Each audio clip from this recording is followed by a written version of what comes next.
할렐루야. 이제 우리 하나님 말씀을 같이 보겠습니다. 성경 말씀 마가복음 9장 28절 29절입니다.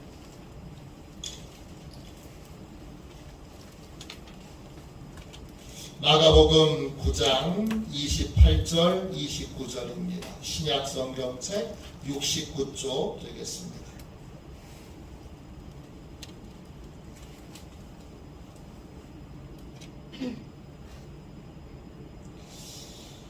마가복음 9장 28절 29절 두 절 말씀입니다.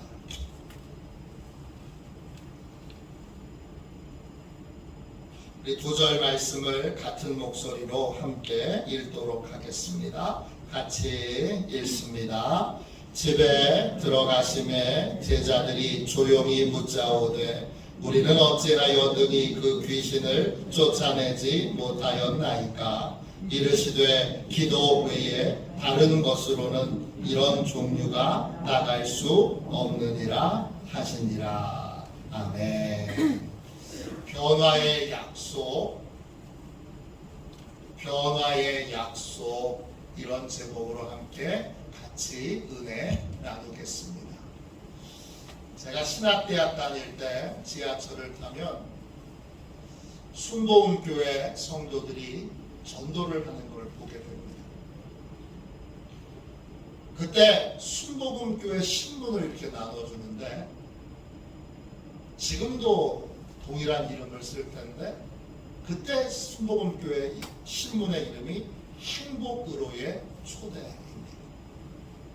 그 신문을 받을 때마다 스스로의 이런 질문을 해봤습니다. 나도 예수 믿는데 지금 행복한가? 행복으로의 초대잖아요. 신앙의 기초를 가르쳐주는 초신자들을 위한 성경 공부 교재 중에 행복이라는 단어가 들어간 책들이 참 많습니다. 당신은 행복하십니까? 행복의 초대, 예수님과의 행복한 동행, 행복의 시작 예수 그리스도 등등등등 모두가 행복이라는 단어가 들어갑니다. 예수 믿으면 행복합니까? 어떻게 해야 행복할 수 있습니까? 2001년도 임순례 감독님이 만든 영화 와이키키 브라더스, 이 영화가 극장에 개봉되었습니다. 이 영화는 꿈에 대한 영화입니다. 고등학교 시절에 밴드를 하면서 가수의 꿈을 꾸었던 그러한 친구들이 수안부에 가면 와이키키 호텔이라고 있습니다. 그 와이키키 호텔에 그 밤업소에서 밴드를 결성해서 그 밴드 활동을 합니다. 그런데 꿈은 거창했지만 현실은 고단하고 지치고 힘이 듭니다. 어느 날 고등학교 동창이 주인공을 찾아와서 이렇게 묻습니다. 행복하냐? 우리들 중에 지 하고 싶은 거 하면서 사는 놈은 너밖에 없잖아. 그렇게 좋아하는 음악을 하면서 사니까 행복하냐고. 내가 꿈꾸던 일을 하면 행복할까요? 또 내가 꿈꾸던 것이 이루어지면 행복할까요? 소설가 이철환이라고 하는 분이 있습니다. 연탄길이라는 동화 같은 소설을 쓴 분입니다. 이 연탄길이 430만 부 팔렸습니다. 100만 부 팔린 게 아니라 430만 부가 팔렸습니다. 어마어마한 그러한 소설가로서 성공을 거뒀는데 가장 정점에 있던 그때 이철환 씨는 너무나 힘들었습니다. 최고의 전성기를 구하고 있던 그때, 행복을 만끽해야 하는 그때, 극심한 이명과 또 그에 따른 불면증, 우울증으로 절망의 밑바닥을 기어다니고 있었습니다. 귓속에는 1초도 쉬지 않고 찢어질 듯한 고음이 들려옵니다. 그러면 5걸음도 걷지 못합니다. 고통이 너무 심해서 여러 번 자살 충동을 느꼈습니다. 그런 고통 중에 예수님을 믿는 그는 자신의 신앙 고민을 솔직하게 털어놓은 책을 씁니다. 그 책 제목이 예수 믿으면 행복해질까? 절망과 희망을 오가면서 그는 하나님에 대한 깊은 갈망이 생겼습니다. 그는 자신의 마음을 이렇게 고백했습니다. 하나님 바깥에서 하나님 안으로 들어가는 것보다 하나님 안에서 하나님 안으로 들어가는 것이 저한테는 훨씬 더 어려웠습니다. 하나님을 믿는 것보다 하나님을 제대로 믿는 것이 훨씬 더 어려웠다는 말입니다. 예수 믿으면 복을 받는다는 말은 예수 믿으면 행복한 일만 생긴다는 뜻이 아닙니다. 예수 믿으면 무조건 부자가 된다는 것도 아닙니다. 그럼 예수 믿으면 어떤 행복을 얻게 되는 걸까요? 행복으로의 조화. 어떤 행복입니까? 예수를 믿는다는 건 주인을 바꾸는 겁니다. 아담과 하와가 범죄한 이후 인간은 모두 죄에게 종노릇하는 존재가 됐습니다. 죄가 주인 노릇하는 겁니다. 예수님을 주인으로 모시기 전까지 우리 안에 주인 노릇하고 있는 것이 있습니다. 그것이 죄입니다. 이 사실을 예수님은 분명하게 우리에게 알려줍니다. 요한복음 10장 8절 나보다 먼저 온 자는 나 절도요 강도니. 예수님보다 내 안에서 먼저 들어와서 주인 노릇하는 존재가 있습니다. 이 죄는 한 번도 내 안에 들어와서 주인 노릇 해달라고 초대를 한 적이 없는데 자기 몰래 들어와서 우리의 주인이 되어 있습니다. 그래서 예수님은 그 죄를 절도요 강도라고 부릅니다. 예수님은 이 죄가 우리를 어디로 인도하는지를 분명하게 설명해 주십니다. 요한복음 10장 10절입니다. 도둑이 오는 것은 도둑질하고 죽이고 멸망시키려는 것뿐이요 내가 온 것은 양으로 생명을 얻게 하고 더 풍성히 얻게 하려는 것이라 그렇습니다. 우리 안에 들어와서 주인 노릇하고 있는 죄는 우리 인생을 도둑질합니다. 우리 인생을 무의미하게 만들어서 죽입니다. 그리고 결국 멸망으로 우리를 이끌어갑니다. 이 존재가 하는 일은 우리를 속이는 것이고 우리를 멸망의 길로 인도하는 것뿐입니다. 그래서 죄가 주인 노릇할 때에는 아무리 노력해도 우리가 행복해질 수가 없습니다. 언제 진정한 행복이 시작됩니까? 예수님이 내 안에 들어오실 때. 진짜 주인이신 예수님이 내 안에 들어오실 때 진정한 행복이 시작됩니다. 예수님은 누구시죠? 나를 만드신 분입니다. 그래서 나를 잘 아시는 분입니다. 나보다 나를 더 잘 아시는 분이 내 주인이 되시니까 편안합니다. 또 나의 가치를 잘 아는 분이고 또 나를 자기보다 더 사랑하는 분입니다. 예수님을 믿을 때 행복한 이유는 행복한 일만 있기 때문도 아니고 큰 성공을 하기 때문도 아니고 나를 가장 깊이 잘 이해하시는 예수님이 내 주인이 되셨기 때문입니다. 그래서 내 영혼이 편안하고 또 범사에 안심하게 되니까 그러니까 행복한 겁니다. 예수님이 나를 소중히 여기시니까 행복한 거고 누구보다 나를 사랑하시니까 행복한 것입니다.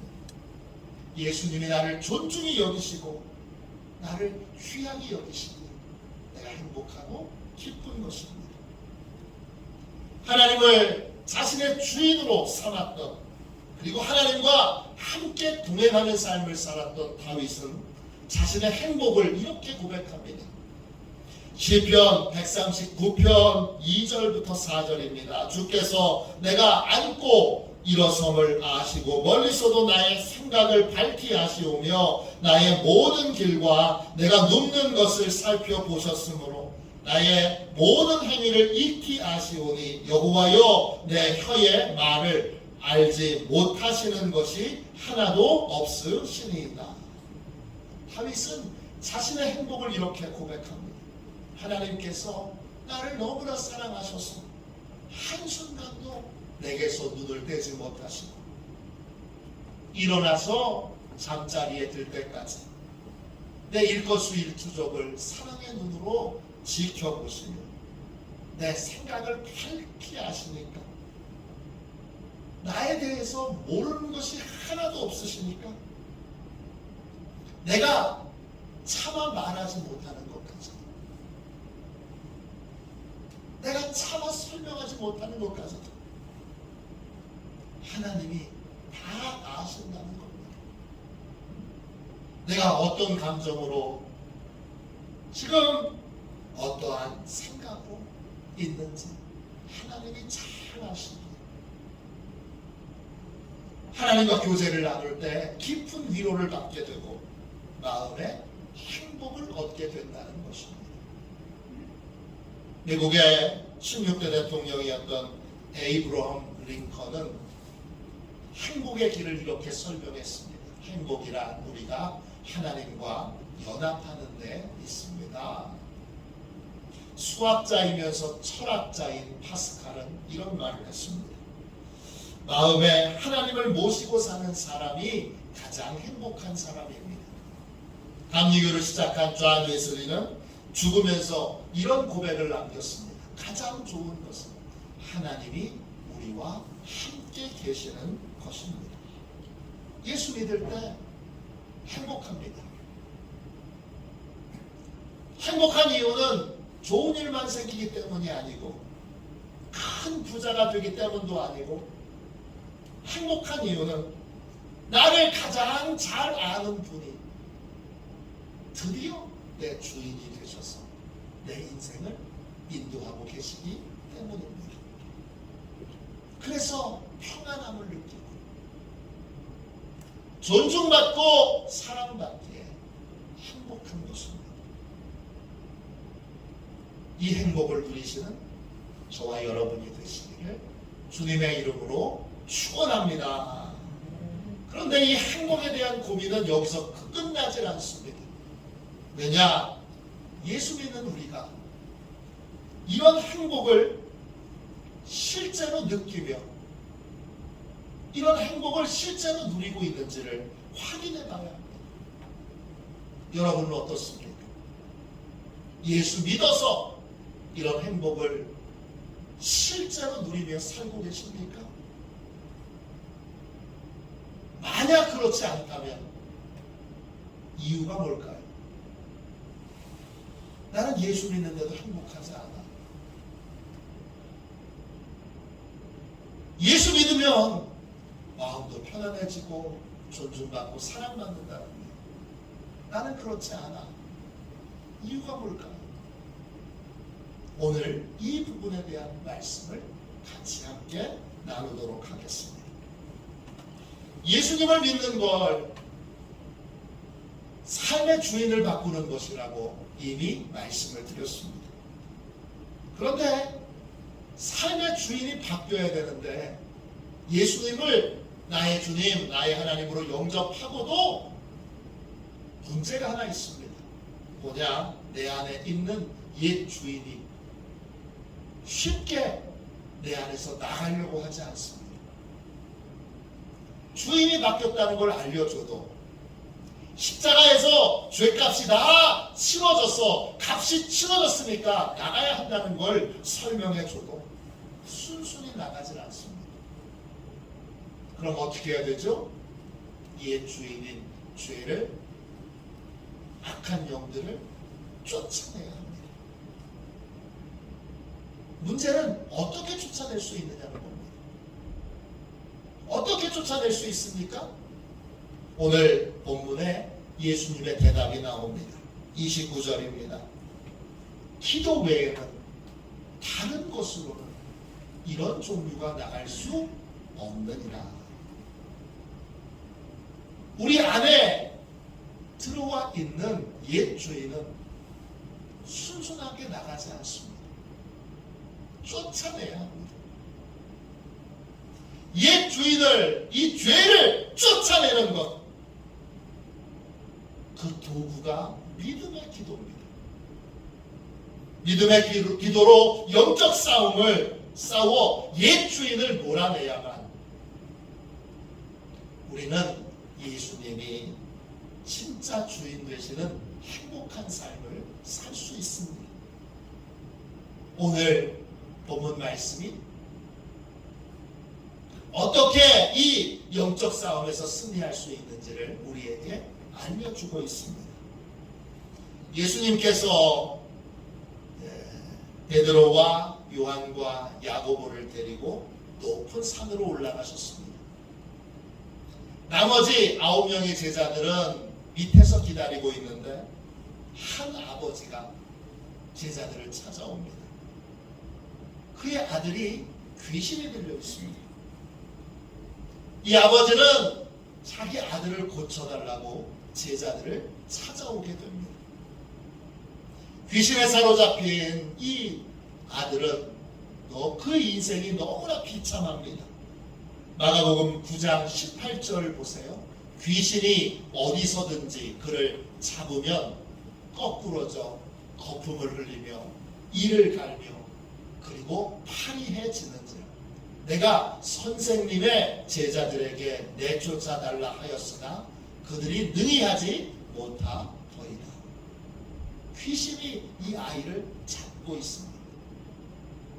잡는다, 이 말은 헬라말로 카탈람바노입니다. 뜻은 움켜쥐고 있는 겁니다. 귀신이 이 아이를 움켜쥐고 주인 노릇하고 있습니다. 귀신이 주인 노릇하고 있으니까 이 아이가 너무 불쌍합니다. 일단 아이가 말을 못합니다. 왜? 귀신이 벙어리 되게 하는 귀신이기 때문입니다. 또 귀신은 종종 이 아이가 간질 걸린 사람처럼 거품을 입에 물고 쓰러지게 만듭니다. 아이가 쓰러지면 아이는 심하게 이를 갈게 되고 그리고 온 몸이 뻣뻣하게 굳어집니다. 도대체 이 귀신 들린 아이에게, 귀신이 주인 노릇하고 있는 이 아이에게는 소망이라는 것이 없습니다. 절망뿐입니다. 아이는 낙심해서 자살을 수시로 시도합니다. 물을 보면 물속에 뛰어들고 불을 보면 불 속에 뛰어듭니다. 이런 아이를 둔 가족들도 삶이 비참하기는 동일합니다. 모든 게 다 절망적입니다. 그래서 견디다 못해 예수님을 찾아온 것입니다. 그런데 예수님은 안 계시고 제자들만 있습니다.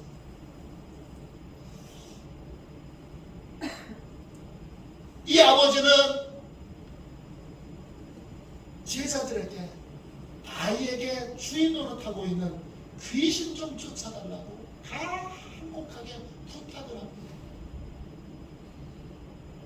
근데 제자들이 귀신을 쫓아내지 못합니다. 그래서 제자들과 율법 학자들 사이에 논쟁이 일어납니다. 왜 못 쫓아냈느냐, 어떻게 쫓아낼 수 있느냐, 이런 논쟁을 한참 벌이고 있는데 예수님이 이제 제자들과 함께 돌아오십니다. 예수님은 귀신이 주인 노릇하는 아이의 아버지를 만납니다. 상황을 듣고 그리고 아이 안에서 주인 노릇하는 귀신을 쫓아내십니다. 귀신이 쫓겨난 순간 이제 귀신은 더 이상 아이에게 주인 노릇할 수 없습니다. 이 아이의 주인이 바뀌었습니다. 이 아이의 주인이 더 이상 귀신이 아니라 이제 예수님이 된 겁니다. 예수님께서 아이의 주인을 바꿔주신 겁니다. 모든 일을 다 마치고 나서 집에 돌아왔을 때 제자들이 왜 자신들은 실패했는지 예수님께 이유를 묻습니다. 어떻게 해야 주인을 바꾸는 은총의 도구로 쓰임받을 수 있는지를 예수님께 묻습니다. 그때 제자들이 뭐라고 묻습니까? 28절입니다. 집에 들어가시매 제자들이 조용히 묻자오되 우리가 어찌하여 능히 그 귀신을 쫓아내지 못하였나이까? 예수님의 대답은 간단합니다. 30절입니다. 이르시되 기도 외에 다른 것으로는 이런 종류가 나갈 수 없느니라 하십니다. 아이의 옛 주인 이 귀신은 아이와 가족들을 비참하게 만들었습니다. 가족들과 이 아이를 절망하게 만들었습니다. 아이의 옛 주인을 쫓아내고 예수님께서 주인 되신 삶을 살도록 하려면 어떻게 해야 되죠?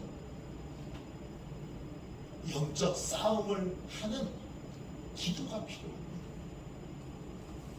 예수님이 분명하게 말씀하셨어요. 다른 방법은 없어요. 주인을 바꿀 수 있는 방법은 딱 하나. 영적 싸움을 하는 기도뿐이에요. 구체적으로 어떤 기도입니까? 믿음의 기도입니다. 제자들도 귀신 쫓아내려고 기도했을 거예요. 통하지 않았어요. 뭐가 부족한 거죠? 믿음이 부족한 겁니다. 예수님은 믿음 없는 제자들을 이렇게 책망하십니다. 9장 19절입니다. 믿음이 없는 세대여, 내가 얼마나 너희와 함께 있으며 얼마나 너희에게 참으리요, 그를 내게로 데려오라. 예수님은 믿음 없는 것을 책망하십니다. 제자들이 아이의 옛 주인을 쫓아내지 못한 이유는 믿음으로 기도하지 않았기 때문입니다. 예수님은 귀신 들린 아이의 아버지에게도 믿음의 중요성을 이렇게 말씀하십니다. 9장 23절입니다. 할 수 있거든이 무슨 말이냐? 믿는 자에게 능히 하지 못할 일이 없느니라. 제자들이 아이의 옛 주인을 쫓아내지 못한 이유는 믿음으로 기도하지 않았기 때문입니다. 옛 주인을 쫓아내고 주인을 바꿔서 진정한 행복의 길을 걸어갈 수 있는 유일한 길은 믿음의 기도뿐입니다. 구체적으로 어떤 걸 믿어야 하는 겁니까? 어떤 걸 믿고 기도해야 하는 겁니까? 내 인생의 주인을 바꾸려면 두 가지의 믿음으로 기도해야 합니다. 첫 번째, 하나님께 방법을 구하면 하나님께서 반드시 분명하게 그 방법을 알려주신다는 믿음으로 기도해야 합니다. 옛 주인을 쫓아내는 건 영적 싸움을 벌이는 겁니다. 싸움에는 전략과 전술이 있습니다. 영적 싸움에서 승리하려면 내 전략과 전술로는 통하지 않습니다. 내 전략과 전술이 아닌, 내 방법이 아닌, 내 경험이 아닌 하나님의 방법으로 싸워야 합니다. 왜? 마귀는 나보다 더 많은 정보와 전략을 가지고 있습니다. 그래서 나로는 그 싸움에서 승리할 수 없고, 이 하나님의 전략, 하나님의 전술이 필요합니다. 그렇기 때문에 뭘 할 수 있어야 되느냐? 영적 싸움에서 승리하려면 하나님의 말씀을 들을 줄 알아야 합니다. 구하기 전에, 구하는 기도를 드리기 전에 듣는 기도를 먼저 할 수 있어야 합니다. 기도란 말은 헬라어로 프로슈케입니다. 이 말은 서로 소원을 나누는 겁니다. 나 혼자 하나님께 내가 원하는 걸 얘기하는 것이 아니라 하나님이 나한테 원하시는 것도 듣는 겁니다. 기도는 나의 소원을 하나님께 아뢰는 거고, 하나님의 뜻을 내가 깨닫고 듣는 것입니다. 내가 깨닫고 아는 것입니다. 기도는 간구하는 것과 듣는 것이 함께 있습니다. 영적 싸움에서 승리하려면 듣는 게 먼저여야 합니다. 하나님의 말씀을 분명하게 들을 수 있어야 합니다. 하나님의 말씀을 들으려면 믿음이 필요합니다. 어떤 믿음이 필요합니까? 하나님께 물으면 하나님이 반드시 대답해 주신다. 이 믿음이 있어야 합니다. 하나님은 우리에게 분명하게 이 부분을 약속하셨습니다. 야고보서 1장 5절입니다. 너희 중에 누구든지 지혜가 부족하거든 모든 사람에게 후히 주시고 꾸짖지 아니하시는 하나님께 구하라. 그리하면 주시리라. 영적 싸움에서 지혜가 부족합니다. 그러므로 우리는 반드시 하나님께 지혜를 구해야 합니다. 하나님은 지혜가 부족하다고 인정하는 사람에게 지혜를 후히 주시고 꾸짖지 않으십니다. 이 사실을 믿고 이 싸움에서 승리하기 위해 어떻게 해야 하는지 하나님의 지혜를 구해야 합니다. 제자들은 하나님의 지혜를 구하지 않았습니다. 대신 예수님의 흉내만 냈습니다. 제자들도 예수님이 어떻게 귀신을 쫓아내시는지 여러 번 지켜봤습니다. 그래서 그대로 흉내를 냅니다. 여러분, 흉내내는 것으로는 옛 주인을 쫓아낼 수 없습니다. 영적 전쟁은 치열하기에 매번 전술과 전략이 달라야 합니다. 이전의 방법이 통할 거라고 그렇게 아니란 생각을 갖고 영적 전쟁에 참여해서는 안 됩니다. 영적 전쟁에서 승리하려면 매번 하나님께 그때 맞는 전술과 전략을 들어야 합니다. 그리고 그대로 순종해야 합니다. 그래야 영적 싸움에서 승리할 수 있습니다. 제자들과 예수님의 차이는 여기에 있습니다. 예수님은 아예 옛 주인인 이 귀신이 어떤 귀신인지 그 정체를 정확하게 아십니다. 25절 보세요. 예수께서 우리가 달려와 모이는 것을 보시고 그 더러운 귀신을 꾸짖어 이르시되 말 못하고 못 듣는 귀신아 내가 네게 명하노니 그 아이에게서 나오고 다시 들어가지 말라 하시네. 그랬어. 아이의 옛 주인은 말만 못하게 하는 귀신이 아니라 듣지도 못하게 하는 귀신입니다. 그런데 이 사실을 아무도 몰랐습니다. 오직 예수님만 이 사실을 아셨습니다.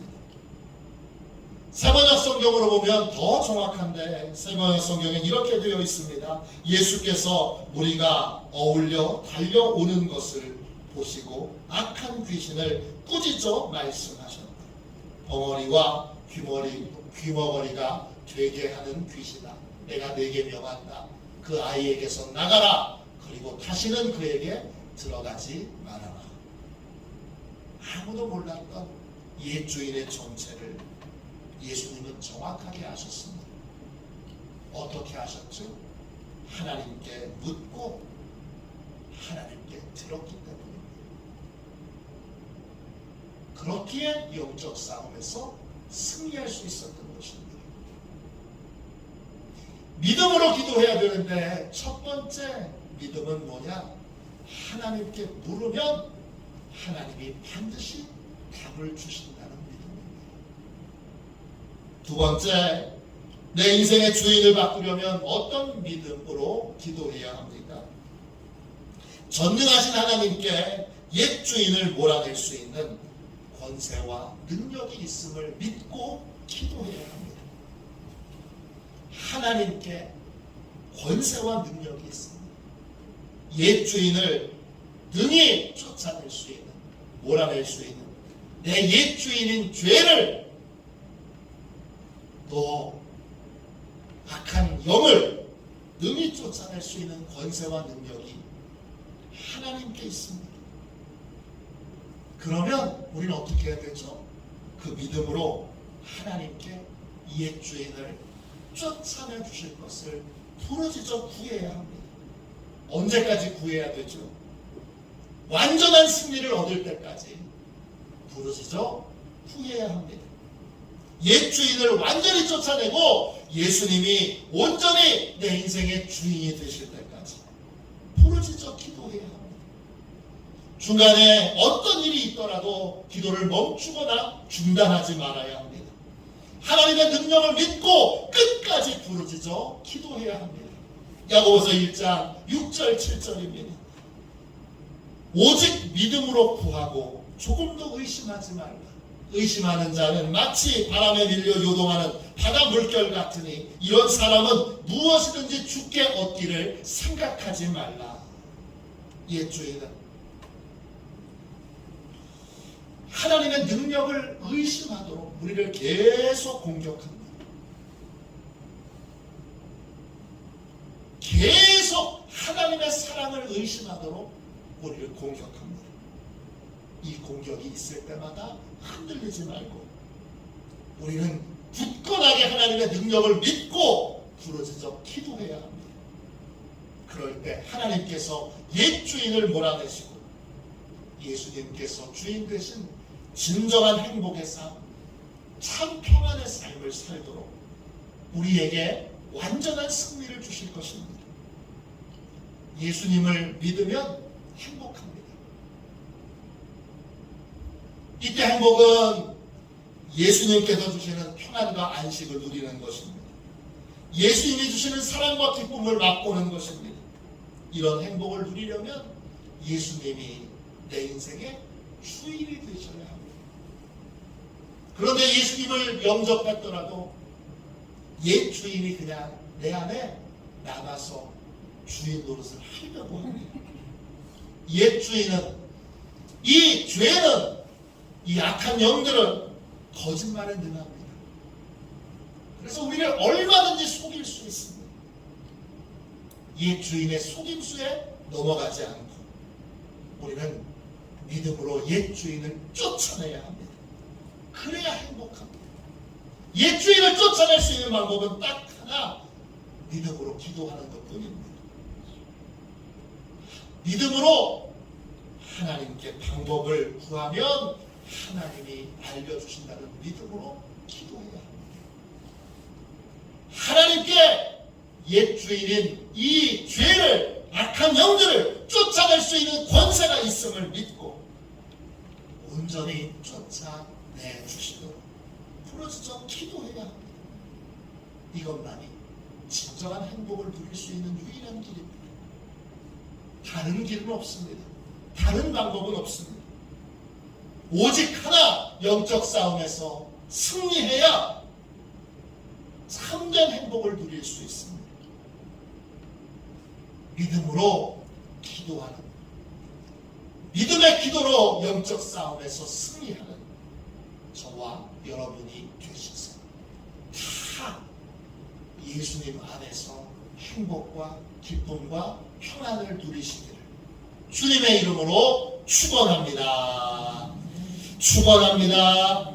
우리 함께 찬송가 289장 1절만 함께 찬양하고 우리 함께 이 영적 싸움, 이 믿음의 영적 싸움을 싸우기로 결단하는 기도를